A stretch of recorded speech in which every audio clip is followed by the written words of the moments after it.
खुदावंद यीशु मसीह की सलामती आपके साथ हो। Good morning. आज 23 अगस्त 2022 है। मत्ती रसूल का अंजीली बयान उसका 11वां बाब 18वीं और 19वीं आयत में लिखा है, क्योंकि यूहन्ना ना खाता आया ना पीता और वो कहते हैं उसमें बदरू है।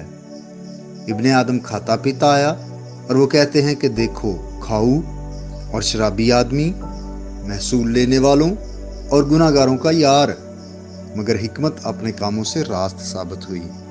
आमीन। खुदावंद यीशु मसीह के ये अल्फाज उनके ज़मीनी दौर के यहूदियों की रूहानी सूरत हाल को पेश करते हैं। इन आयात में ये बताया गया है कि कैसे बहुत सारे गैर निजात याफ्ता लोग रूहानी मामलात में बहाने बनाते हैं। यहूदी कौम खुदा की तरफ से भेजे गए हर नबी के किरदार में कोई ना कोई नुक्स जरूर निकाल लेती थी। अपनी खिदमत के आगाज में यूहन्ना बपतिस्मा देने वाला तौबा की मुनादी करते हुए आया। वो एक तन्हाई पसंद आदमी था जो मुआशरे से अलग रहता और सूफियाना जिंदगी बसर करता था।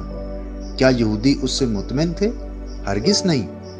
उन्होंने नुक्ताचीनी की और इल्जाम लगाया कि इसमें बदरू है।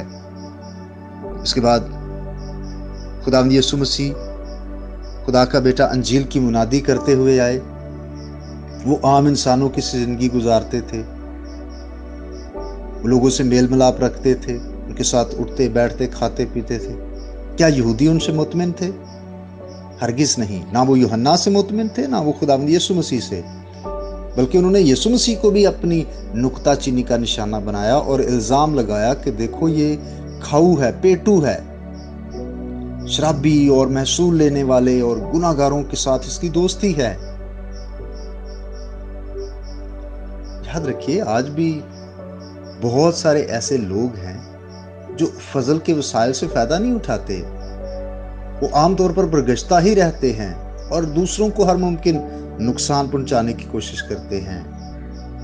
इस मकसद के लिए वो कलाम के खिलाफ और दयानतदार खादमों के खिलाफ तासब और इतराजात पैदा करते हैं, उनको हवा देते हैं, उनका चर्चा करते हैं। उस जमाने के लोगों ने ये तहैया कर रखा था कि ना वो मसीह पर ईमान लाएंगे ना यूहन्ना पर, बल्कि उनसे बदसलूकी करने और उन्हें बदनाम करने पर उतर आए। अफसोस कि आज भी बहुत सारे ऐसे लोग मौजूद हैं जो हमेशा ही गैर मुतमिन रहते हैं। वो अंजीली सच्चाइयों को तनकीद का निशाना बनाते हैं, वो दयानतदार खादमों को तनकीद का निशाना बनाते हैं। अजीज भाइयों और बहनों, हमें बिला वजह अंजील या अंजील के खादमों को तनकीद का निशाना नहीं बनाना।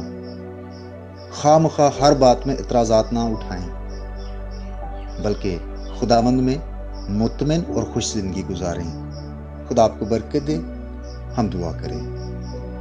अब आप हम तेरे बेटे यीशु के नाम से तेरी हजूरी में आते हैं, झुकते हैं और आज के दिन के लिए तेरी खास शुक्रगुजारी करते हैं। ज़िंदगी और ज़िंदगी की सारी बरक़ात के लिए भी शुक्रगुजार हैं और शुक्रगुजार हैं कि तूने अपने बेटे यीशु मसीह के वसीला से हमें निजात बख्शी है, हमें ये दलेरी दी है कि अब तुझे बाप कहकर पुकारते हैं। ऐ आसमानी बाप, मैं दुआ करता हूँ कि जितने भाई और बहनें इस पैगाम को सुन रहे हैं उनको बरकत दे, ईमान में, दुआ में, कलाम में और ज़्यादा आगे बढ़ने का फजल अता कर। तेरे कलाम की पहचान को हासिल करें, तेरी कुर्बत को हासिल करें, कि घरानों में खुदा तेरी बरकत, इनके बाल बच्चों में तेरी बरकत हो, कि कारोबार में आए खुदा तेरी बरकत हो।